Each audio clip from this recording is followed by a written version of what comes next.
Bonjour. Alors, je viens de faire un petit Insta avec une question, en fait, que je vais un petit peu développer ici. C'est la meilleure question qu'on m'ait jamais posée, c'est: est-ce que tu pourrais vivre avec toi-même? Eh ben, au moment où on m'a posé cette question, j'aurais répondu non. Parce que, ouais, non. Clairement non, en fait. Et c'est là que je me suis rendu compte, en fait, que j'imposais à l'autre quelque chose de pas juste, en fait. Voilà. Euh, la réponse aujourd'hui serait oui. Parce que j'aime celle que je suis devenue. Et en plus, on serait deux pour faire le boulot, ce serait trop bien. Non, je rigole. Mais voilà, c'est ça qui est important. C'est-à-dire qu'on cherche toujours à changer l'autre. On cherche toujours à ce qu'il ressemble à notre idéal, à notre perfection, voilà. Mais finalement, nous sommes-nous parfaits? Alors la perfection n'existe pas, mais celle que l'on demande à l'autre, est-ce qu'elle existe chez nous, en fait, au final? Je crois pas. Non, non, non. Donc en fait, c'est très intéressant ce type de question, de savoir si j'avais exactement la même personne que moi en face de moi, est-ce que je la supporterais?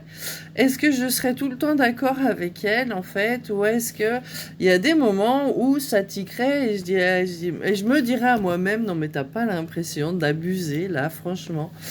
Euh, Ça m'a un peu fait ça là depuis quelques mois.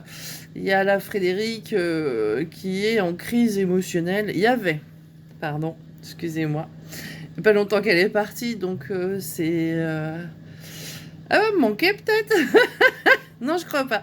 Mais donc il y avait la Frédéric en crise émotionnelle qui régulièrement se faisait des descentes aux enfers, en fait, en se connectant à certaines personnes. Et mon empathie, en fait, l'emmenait vers le fond. À chaque fois qu'une situation était compliquée émotionnellement, pof, elle reprenait le dessus. Et la semaine dernière, elle a fait une grosse crise. Et c'est marrant parce que c'est comme s'il y avait deux personnes à l'intérieur de moi, ces deux personnes qui se parlent l'une à l'autre. Celle qui est en crise, qui pleure, qui est là, oh, pas bien, toute seule. Et l'autre qui la regarde et qui fait non mais n'importe quoi. Parce que ça t'a... est-ce que ça t'a dérangé jusqu'à maintenant d'être toute seule et de faire les choses et de décider et de prendre les initiatives et puis d'y aller et puis te motiver? Non, ça n'a jamais été un problème. Donc pourquoi ça en serait un maintenant? C'est un petit peu une qui raisonne l'autre, en fait, et j'ai fait quelque chose la semaine dernière que j'avais jamais fait jusque-là, parce que je n'avais pas pensé, voilà. C'est de faire un câlin à celle qui souffrait, en fait, voilà. Celle qui souffrait de cette solitude, de cette absence, de cette rupture, qui souffrait, mais à l'agonie, hein, je le reconnais, celle-là, je l'ai pris dans mes bras, je l'ai cajolé et je lui ai dit: t'inquiète, on va gérer, on s'en sort, il n'y a pas de souci, tout va bien. Et depuis, je la sens plus à l'intérieur de moi. Et celle qui est, entre guillemets, raisonnable, parce que je ne suis pas vraiment raisonnable, mais raisonnable émotionnellement, en fait, a repris le dessus. Voilà. Pouf, c'est revenu. Je suis sortie de cette torpeur, en fait, de cette dualité intérieure et de cette lutte contre moi-même. C'est assez... comment dire ça? C'est assez impressionnant de dialoguer avec soi-même, avec des parties de soi qui sont pas toujours d'accord et qui sont pas toujours au même niveau d'évolution, en fait, tout simplement. Et le petit moi et le moi supérieur, des fois, ils sont en conflit. Et des fois, ils sont pas d'accord et ces conflits, ben, ils viennent créer des altérations à l'intérieur de soi, de ne pas se sentir soi-même, de ne pas se sentir légitime dans ce qu'on fait, ou voilà. Et ben, je suis sortie de ça et quel bonheur. Et là, franchement, je suis OK pour tout ce qui est en train de se passer. Je suis OK pour retourner tenir le magasin alors que c'est pas ce que je voulais. Je suis OK pour avoir vécu ce que j'ai vécu et d'être là où je suis et où j'en suis aujourd'hui. J'accueille tout ça avec énormément de gratitude parce que vraiment, là où je suis et ce que je vis n'est pas encore ce que je projette, mais c'est ici, maintenant, je prends. Et je le vis du mieux possible. Et je le vis avec le plus de positivité possible, même s'il y a encore du bâton dans les roues, c'est pas grave, j'arrive pas à avoir internet. Hein. À notre époque. Hein, 2 mois que j'attends qu'il me fasse le déménagement de 100 mètres. 100 mètres, 2 mois. J'adore. Mais c'est pas grave. S'il pense que de pas avoir internet pendant 2 mois va me stopper dans ma vie, et ben il se fourre le doigt dans l'œil jusqu'au coude. Voilà, donc cette question de est-ce que je pourrais vivre avec moi-même, elle a vraiment changé ma vie en fait, parce que je me suis rendu compte que non, et puis que les personnes qui m'ont fait comprendre ça, et c'est des bonnes personnes, même si on ne se fréquente plus. Je considère que c'est des bonnes personnes parce que elles ont, comment dire, elles m'ont ouvert à moi-même, en fait. Les personnes qui m'ont aimé aussi, hein, parce qu'il faut s'aimer pour arriver à sortir de cette dualité. Il faut énormément s'aimer. Donc, l'un ne va pas sans l'autre. Et ces sentiments opposés que l'on peut inspirer à l'autre sont extraordinaires d'enseignement. Voilà. Les gens qui vous apprécient et vous repoussent en même temps ont une dualité aussi à l'intérieur d'eux. C'est-à-dire que y a un package. Voilà. Moi, le package, je l'ai pris et je le prends chez les autres et j'accepte les autres comme ils sont. Et maintenant... Ça n'a pas toujours été le cas. Je sens déjà ceux qui me connaissent et qui vont dire ah bon. On attend de voir. Maintenant, chacun il est comme il est. Voilà.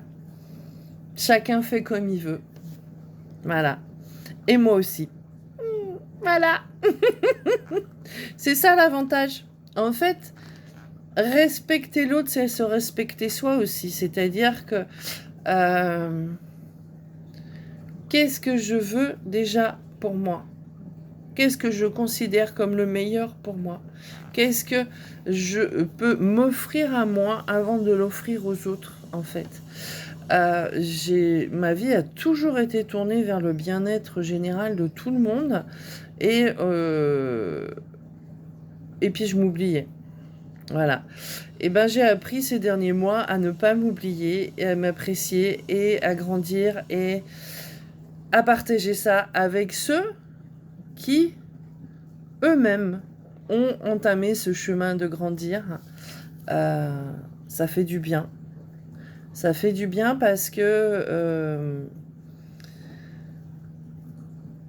j'en pouvais plus d'être avec des gens qui attendaient que ce soit moi qui trouve la solution pour eux.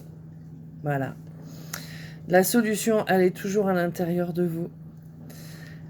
Creusez. Vous savez, le poème « Le laboureur et les enfants » et ses enfants, le trésor dans le champ. Et là, il n'est pas dans le champ, le trésor, il est à l'intérieur de vous. Donc, creusez à l'intérieur de vous, allez chercher à l'intérieur de vous. Et quand vous l'aurez trouvé, je vous promets, c'est merveilleux. Alors, beaucoup vont le dire, hein, c'est pas grave, hein, tout est à l'intérieur, tatati, tatata. Ils font ça avec une zénitude extraordinaire. Bah, moi, je suis pas zen tout le temps, hein. Voilà, il y a des jours où il y a des choses qui m'agacent et puis j'ai le droit de dire que ça m'agace. Je vais pas tout accepter en me disant non, mais c'est l'univers qui m'envoie cette épreuve pour que je passe au-dessus. Non, il y a des moments, il y a des cons qui sont très cons. Voilà. Il y a des systèmes qui sont très bloqués et il y a des systèmes un petit peu. Il y a des choses qui sont pas normales et il faut l'exprimer en fait. Euh, Petit exemple tout bête, le lundi il y a le marché à Auray et le marché s'arrête à un certain niveau, un peu avant mon magasin. Et j'ai dû bouger ma voiture parce qu'il y avait des choses à décharger et qu'avec mon dos, je peux pas me permettre de faire trop de distance entre la voiture et le magasin. Et là, quand je prends le virage, je me retrouve avec des personnes au milieu de la route. Voilà. Parce que 20 mètres plus bas, il y a le marché et qu'ils ont le droit de marcher au milieu de la route pendant le marché. Ils sont sortis de la zone du marché et ils restent au milieu de la route. Je les ai klaxonnés parce que en cas d'urgence et de danger, c'est là qu'on doit utiliser le klaxon. Et ben je me suis fait engueuler par tout le monde. Comme quoi c'était le jour du marché et qu'il fallait être indulgente avec les gens. Moi je ne suis pas indulgente avec la bêtise humaine. Ces gens-là, ils ont survécu à plein de choses dans leur vie et ils vont risquer leur vie parce qu'ils ne sont pas capables de monter sur un trottoir. Il y a des infrastructures pour nous garder en sécurité dans cette société, même si tout est fait pour nous... Ah, vous m'avez compris, hein. Tout est fait pour nous faire disparaître le plus tôt possible et que ça coûte le moins cher possible à la société. Et ces gens-là me demandent d'être indulgente ce jour-là parce que c'est le marché et de leur permettre de marcher au milieu de la route. Eh ben non. Parce que moi, j'ai pas envie de risquer 5 ans de prison parce que je les aurais écrasés au milieu de la route et qu'on donne toujours, entre guillemets, la priorité aux piétons. Voilà. Donc, ces personnes-là se mettent en danger, me mettent en danger, et en plus se permettent de me... Parce que tous les piétons autour se sont mis contre moi parce que j'ai eu l'audace de klaxonner sur un danger immédiat. Voilà.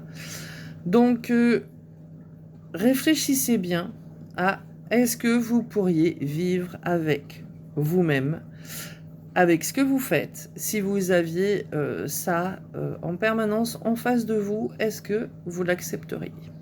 Voilà. Je vous aime très fort. Toujours les hugs au magasin, la boutique, si vous en avez envie. Et puis tout de bon pour vous, en fait. La vie est belle, profitez-en. Aujourd'hui, maintenant, de faire et de vous donner le meilleur. Belle journée à vous.